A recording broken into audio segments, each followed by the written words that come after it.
નમસ્કાર વાલા વિદ્યાર્થી મિત્રો, સ્વાગત છે આપનું આજના પ્રકરણમાં। આજનો આપણો લેક્ચર 3 છે। આ અગાઉ આપણે 400 જેટલા એમસીક્યુનો અભ્યાસ કરી લીધેલ છે અને આપ સૌએ ખૂબ જ સારો એવો પ્રતિભાવ પણ આપેલ છે। તો આપણે આ સિરીઝ પૂર્ણ જ કરવાના છે। લગભગ 4000 પ્લસ એમસીક્યુ થશે, પણ ફોરેસ્ટની એક્ઝામના 10-15 દિવસ અગાઉ આપણી સિરીઝ પતી જશે, જેથી આપણને રિવિઝન પૂરતું એ સમય મળી રહે। વધુ સમય નહીં લઉં ને શરૂ કરી આજનું આ પ્રકરણ અથવા લેક્ચર। જળવાયુ પરિવર્તન એના પ્રશ્નો આપણે જોવાના છીએ। જળવાયુ પરિવર્તન ક્લાઇમેટ ચેન્જ કોને કહે છે? તો કુદરતી તેમજ માનવ સર્જિત પ્રવૃત્તિઓના કારણે મોસમ કે હવામાનમાં આવતા લાંબા ગાળાના બદલાવને જળવાયુ પરિવર્તન કહેવામાં આવે છે। ત્યારબાદ આગળ જોઈએ, જળવાયુ પરિવર્તનના કારણે કઈ કઈ નકારાત્મક અસરો ઉદ્ભવે છે? તો વૈશ્વિક તાપમાનમાં વધારો, અતિવૃષ્ટિ, દુષ્કાળ, સુનામી, ગ્લેશિયરનું પીગળવું, સમુદ્ર સ્તરમાં વધારો, કૃષિ ઉત્પાદનમાં બદલાવ, જંગલો પર પ્રભાવ, ઓઝોન સ્તરમાં ઘટાડો, જૈવ વિવિધતા પર પ્રભાવ, મોસમમાં પરિવર્તન, ખાદ્ય શૃંખલા પર પ્રભાવ વગેરે જેવી બાબતો આપણને જોવા મળે છે ગ્લોબલ વોર્મિંગના જળવાયુ પરિવર્તનના કારણે। કાર્બનનું ઉત્સર્જન જે ગતિ ચાલુ છે તે જ રીતે યથાવત રહે તો 2050 સુધીમાં વિશ્વનું સરેરાશ તાપમાન કેટલું વધી શકે? તો 2 ડિગ્રી સેલ્સિયસ ફોરેસ્ટ 2022માં પૂછાયેલ છે। જળવાયુ કટોકટી જાહેર કરનાર પ્રથમ દેશ કયો છે? તો બ્રિટન। ત્યારબાદ આગળ જોઈએ, જળવાયુ પરિવર્તન સામે વલણ લેવા સારું વ્યક્તિઓને પ્રેરણા આપતું વિશ્વભરનું આંદોલન કયું છે? તો અર્થ અવર આંદોલન। જળવાયુ પરિવર્તન પ્રદર્શન સૂચકાંક કોના દ્વારા રજૂ કરવામાં આવે છે? તો જર્મન વોચ દ્વારા, એટલે ખાસ યાદ રાખવું। મોઝેઇક એટલે શું? તો multidisciplinary drafting observatory for the study of Arctic climate. Pakke tiger reserve 2047 ઘોષણા કોના સાથે સંબંધિત છે? તો જળવાયુ પરિવર્તન। ન્યૂઝીલેન્ડ દ્વારા કયા વર્ષ સુધીમાં પોતાના જાહેર ક્ષેત્રો કાર્બન ન્યુટ્રાલિટી પ્રાપ્ત કરશે જાહેર કરવામાં આવ્યું છે? તો વર્ષ 2050 સુધીમાં। આબોહવાકીય ફેરફારને કારણે ઉત્પન્ન પડકારોને પહોંચી વળવા તથા પર્યટકો દ્વારા ફેલાયેલી ગંદકી પર નિયંત્રણના હેતુસર પર્યટન અને ધાર્મિક સ્થળોએ આવનાર પર્યટકો પાસેથી કેન્દ્ર સરકાર દ્વારા કયો કર વસૂલવામાં આવે છે? તો ઇકો ટેક્સ। INCCAનું પૂરું નામ જણાવો? Indian network on climate change assessment. ભાવિ જળવાયુ પરિવર્તનની માત્રાને ઘટાડવી તેને શું કહેવાય? તો જળવાયુ પરિવર્તન શમન, ક્લાઇમેટ ચેન્જ મિટિગેશન। પર્યાવરણીય અનુકૂલન એટલે શું? તો કોઈ વિશેષ પર્યાવરણમાં જીવિત રહેવા માટે જીવ કે વનસ્પતિની બનાવટમાં થતા ફેરફારોને પર્યાવરણીય અનુકૂલન કહે છે। ત્યારબાદ ગ્રીન હાઉસ અસર આગળનો ટોપિક છે। ગ્રીન હાઉસ કોનાથી સંબંધિત છે? તો વૈશ્વિક તાપમાન વધારો। મિથેન સિવાય કયો ગ્રીન હાઉસ વાયુ ખેતરોમાં ઉદ્ભવે છે? તો નાઇટ્રસ ઓક્સાઇડ N2O એનો એ છે અણુસૂત્ર। ત્યારબાદ આગળ જોઈએ, આગળ વધીએ, ગ્રીન હાઉસ અસર એટલે શું? તો વાયુમંડળના પાણીની વરાળ, carbon dioxide, methane, nitrous oxide અને ક્લોરોફ્લોરોકાર્બન જેવા ઘટકો પૃથ્વી સપાટીની નજીક પારખતે ઇન્ફ્રારેડ કિરણોના રૂપમાં ગરમી શોષે છે અને પૃથ્વીની સપાટી પરના તાપમાનમાં વધારો કરે છે, જેને ગ્રીનહાઉસ અસર કહેવાય છે। વાતાવરણમાં કાર્બન ડાયોક્સાઇડની માત્રા વધતા કઈ અસર થાય છે? તો તાપમાનમાં વધારો। કયા વાયુ ગ્રીનહાઉસ અસર માટે જવાબદાર છે? તો કાર્બન ડાયોક્સાઇડ એટલે CO2, methane CH4, ozone O3, chlorofluorocarbon CFC અને હાઇડ્રોફ્લોરોકાર્બન એટલે HFC। કયો વાયુ ગ્લોબલ વોર્મિંગ માટે જવાબદાર ગ્રીનહાઉસ ગેસ છે? તો કાર્બન ડાયોક્સાઇડ। વાતાવરણમાં CO2 કયા કિરણોને શોષે? તો લાંબી તરંગ લંબાઈ ધરાવતા ઇન્ફ્રારેડ કિરણોને। કયો વાયુ ડાંગરના ખેતરમાં ઉત્પન્ન થાય છે તથા પૃથ્વીના તાપમાનમાં વૃદ્ધિ સાથે જોડાયેલ છે? તો મિથેન, એનું અણુસૂત્ર છે CH4। ગ્રીનહાઉસ ઇફેક્ટ નામ કોણે આપ્યું? તો જ્હોન ટિન્ડેલે। ગ્રીનહાઉસ અસરમાં કાર્બન ડાયોક્સાઇડ, મિથેન અને નાઇટ્રસ ઓક્સાઇડ N2O નો ફાળો જણાવો? તો 60%, 20% અને 10% અનુક્રમે એમનો ફાળો રહેલ છે। વિશ્વનો સૌથી મોટો કાર્બન ડાયોક્સાઇડ એબ્ઝોર્બર પ્લાન્ટ ક્યાં આવેલ છે? તો ઓર્કા, આઇસલેન્ડ ખાતે। વિશ્વમાં ગ્રીનહાઉસ વાયુઓ ફેલાવવામાં સૌથી મોટો ફાળો કયા પદાર્થનો છે? તો કોલસાનો. કાર્બન સિંક શું છે? તો એક સંગ્રાહક છે કે જેમાં કાર્બન લાંબા સમય સુધી એકત્રિત થતો રહે છે, જેમ કે સમુદ્ર અને વનસ્પતિમાં પ્રકાશ સંશ્લેષણ માટે CO2નું સ્થિરીકરણ. ત્યારબાદ આગળના પ્રશ્નો જોઈએ. વિશ્વના વૃક્ષોને પુનઃસ્થાપિત કરવા અને પ્રકૃતિ આધારિત ઉકેલ માટે કયો પ્રોજેક્ટ હેઠળ વિશ્વભરમાં 1 ટ્રિલિયન વૃક્ષો વાવવાનો લક્ષ્ય રખાયો છે? તો ટ્રિલિયન ટ્રી ઝુંબેશ.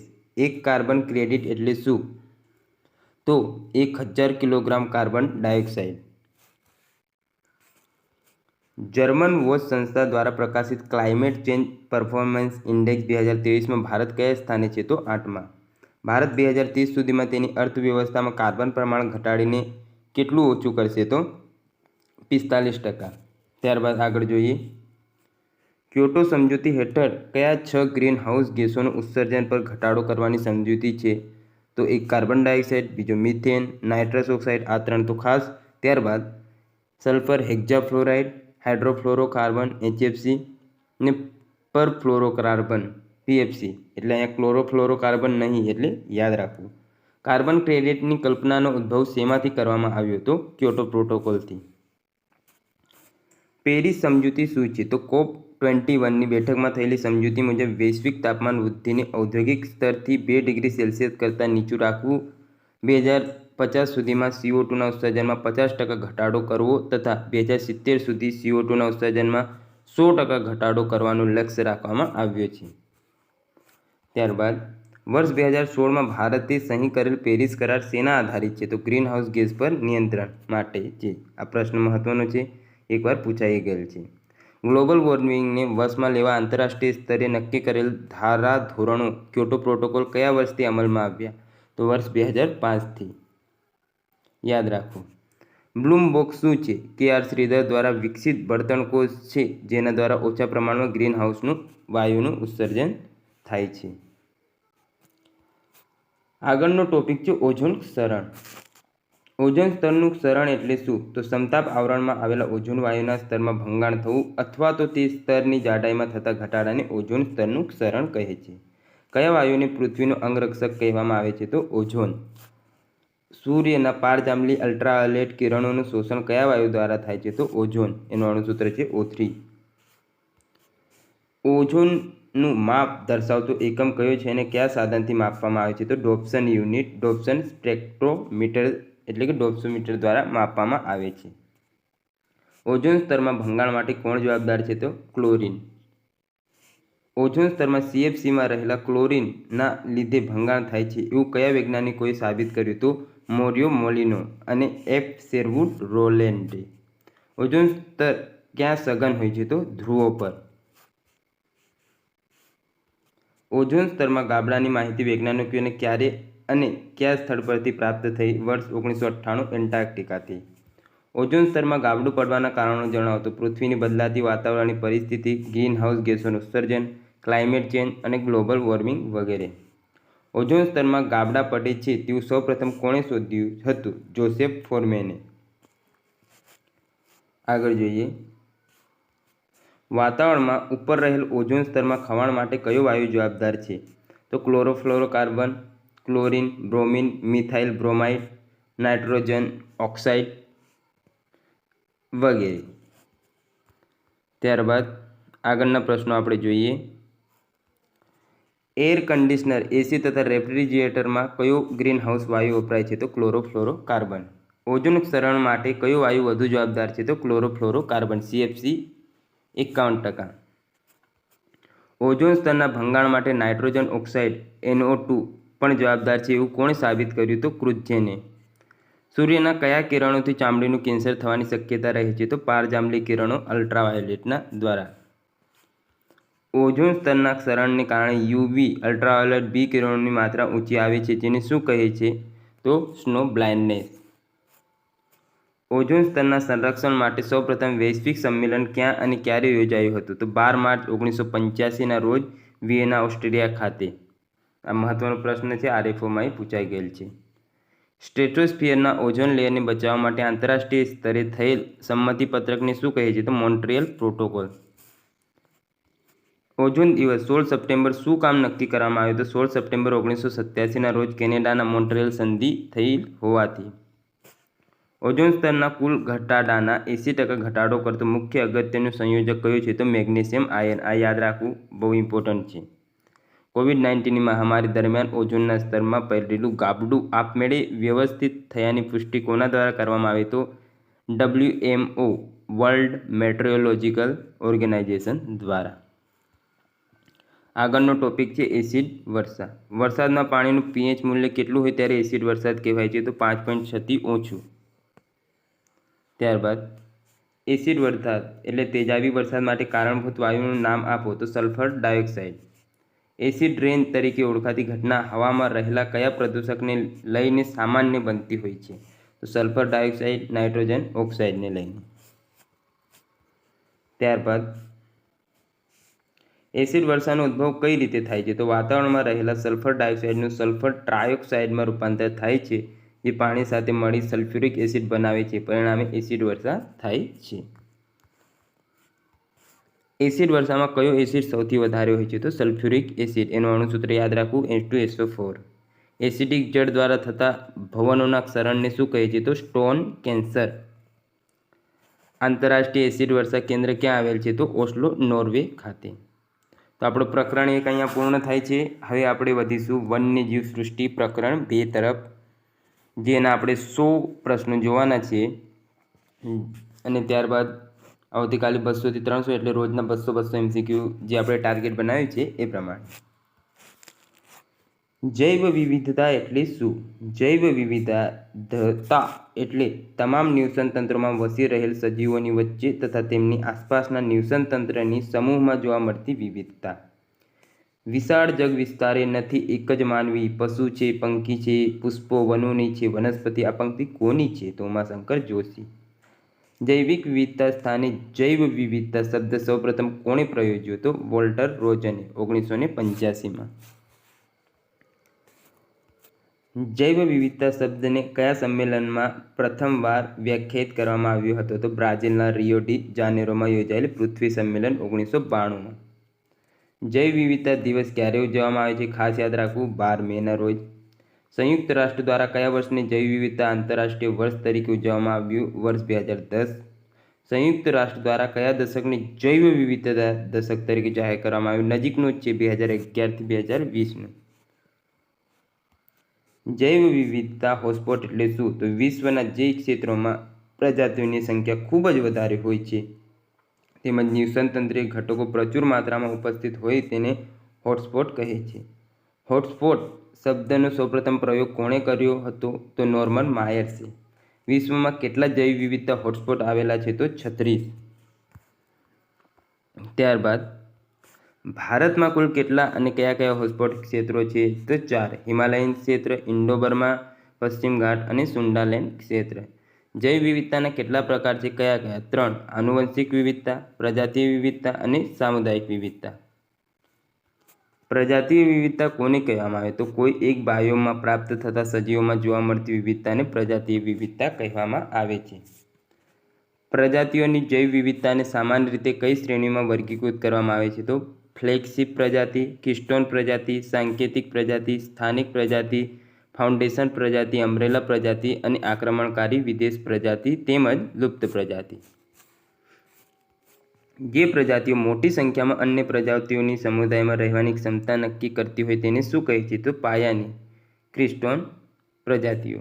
ખાલી જગ્યા ભારતમાં ઝુંડમાં ઊંઘતું અને શ્વાસોશ્વાસ તથા ત્વચાની એલર્જી માટે જવાબદાર કમ્પોસિટ પરિવારનું વિદેશી નિંદણ છે? તો પાર્થેનિયમ હિસ્ટ્રોફોરસ. જે ક્ષેત્રમાં પ્રાણી ભોજનની શોધમાં ફરે છે તેને શું કહે છે? તો હોમરેન્જ. જૈવ વિવિધતાના માપનના કેટલા પ્રકાર છે અને કયા કયા? 3. આલ્ફા વિવિધતા, બીટા વિવિધતા અને ગેમા વિવિધતા. આલ્ફા વિવિધતા એટલે શું? તો કોઈ નિવસન તંત્રમાં રહેલી પ્રજાતિઓની કુલ સંખ્યાને આલ્ફા વિવિધતા કહે છે.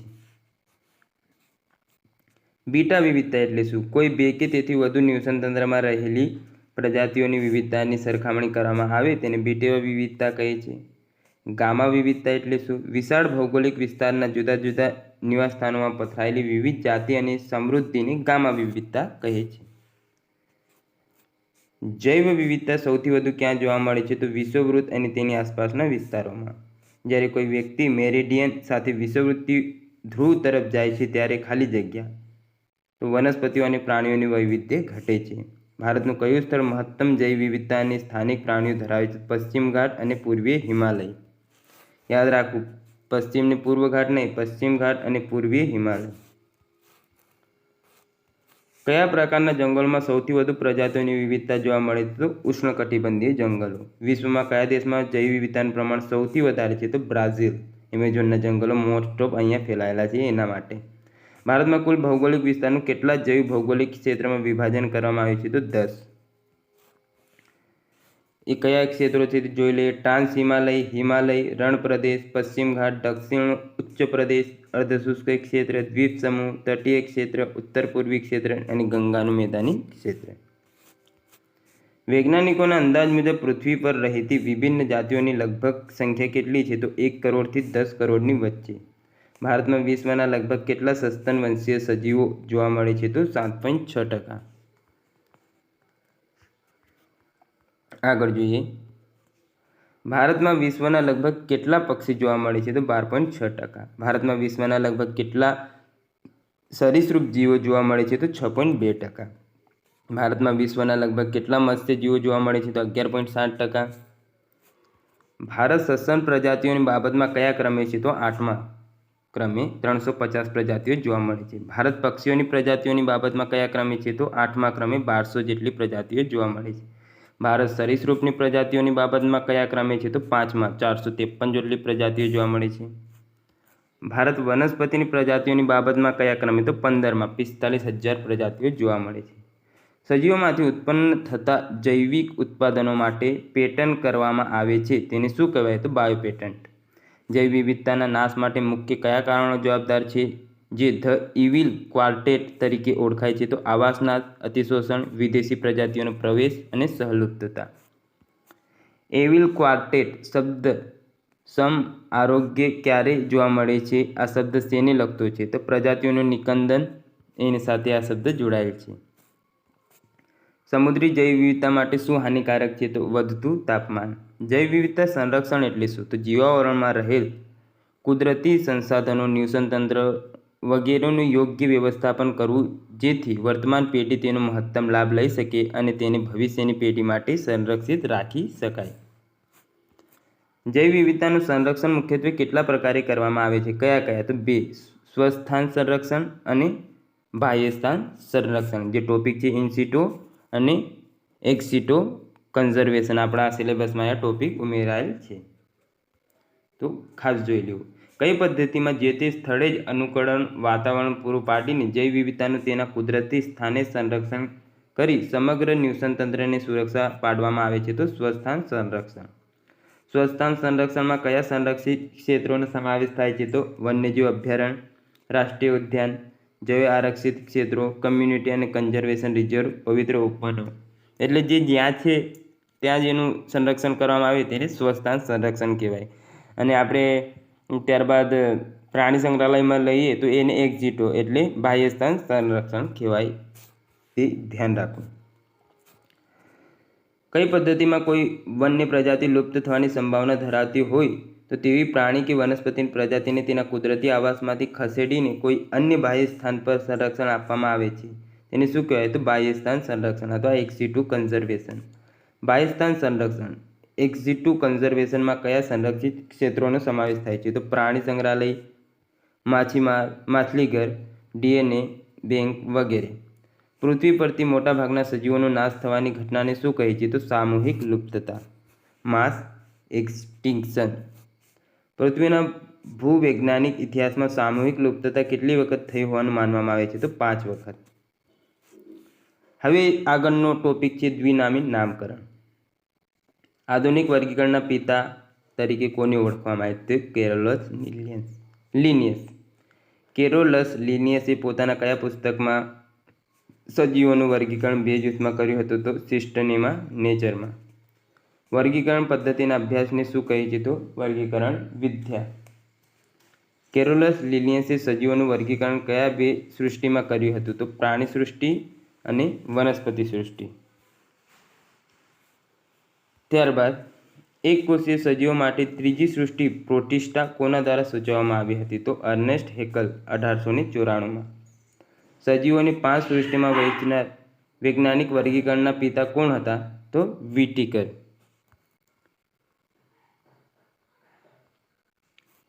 આગળ જોઈએ, વિટીકર દ્વારા વર્ગીકૃત સજીવોની 5 સૃષ્ટિ કઈ છે?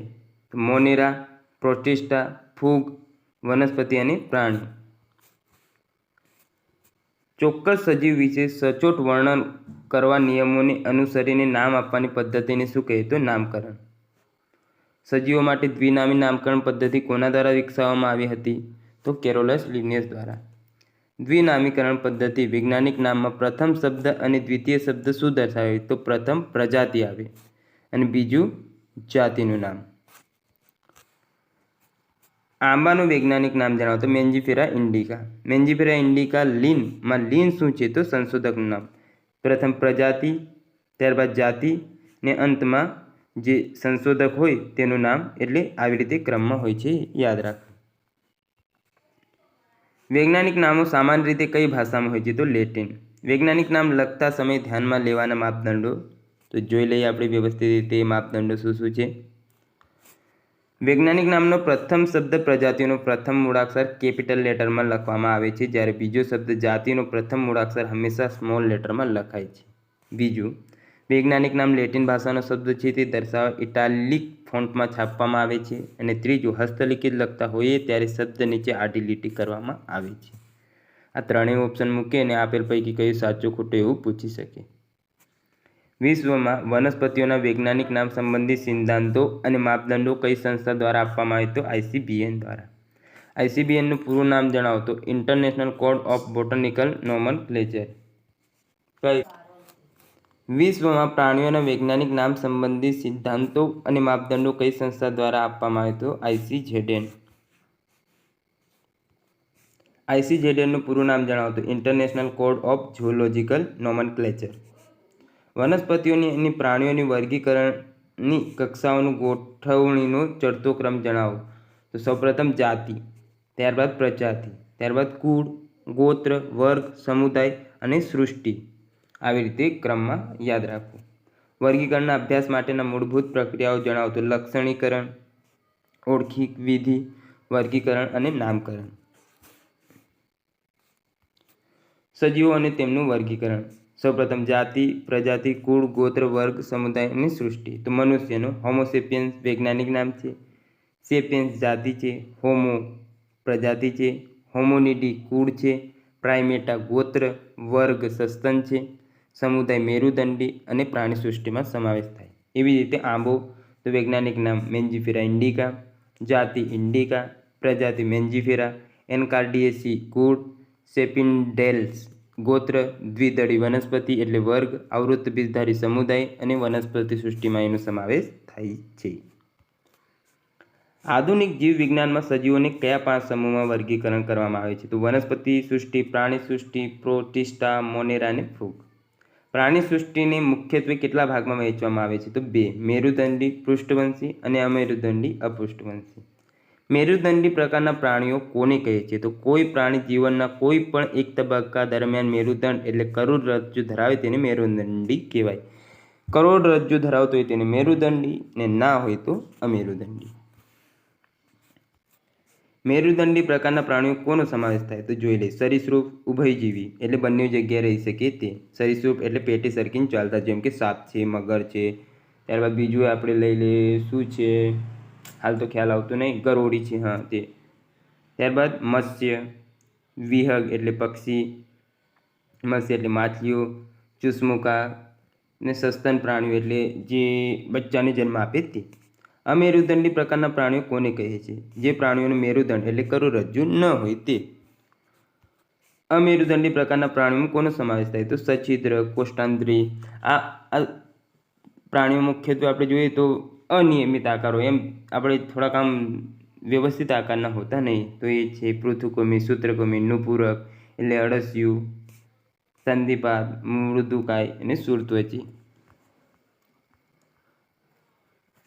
એ આગળ બધું આવશે એટલે ટેન્શન ના લેતા. વસવાટના આધારે પ્રાણીઓને કેટલા ભાગમાં વહેંચવામાં આવે છે? 4. ભૂચર, જમીન પર, જળચર એટલે પાણીમાં, ખેચર એટલે જે હવામાં ઉડે તે, ને ઉભયજીવી એટલે બંને જગ્યાએ રહી શકે તે જળ અને જમીન પર. પ્રાણીના વર્તન અને રહેઠાણ સંબંધિત વિજ્ઞાનને ઇથોલોજી, પ્રાણીઓની ઉત્પત્તિના પ્રકારના વિજ્ઞાનને ઝૂલોજી, પ્રાણીશાસ્ત્ર.